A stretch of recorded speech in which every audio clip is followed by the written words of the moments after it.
holding this morning. NBC's chief foreign correspondent Richard Engel is in Tel Aviv with that part of the story. So, Richard, is there a sense that this ceasefire will stick? A sense, I'm not sure, but there is certainly that hope, and people here in Israel are acting as if. So as soon as the ceasefire went into place, the Israeli government lifted a semi-state of emergency that had been put in place here. So now Israelis are not required to stay in their homes, not required to stay near bunkers. Schools are back open. Cafes and restaurants are open. People are out on the streets. The beaches here in Tel Aviv also back open. And in Tehran, there have been victory celebrations, even though Iran's military and its nuclear program were badly damaged.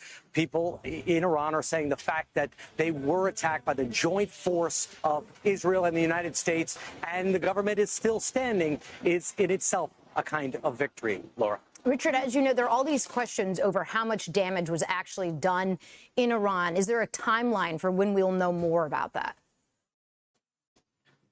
And that is why I was hesitating with the first answer. There is people are acting here to take advantage of this moment, to go out in both countries and appreciate the freedom that they have.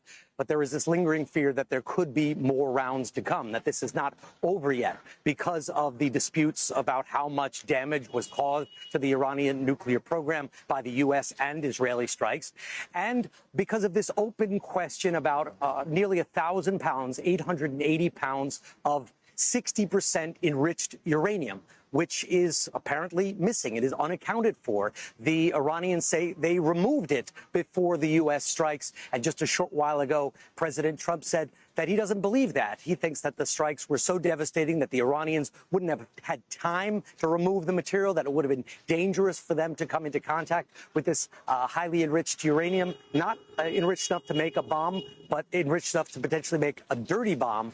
And but there are other reports that say that this is still a lingering concern.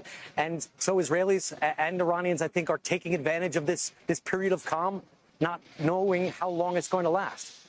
Yeah, certainly a lot of questions as it continues.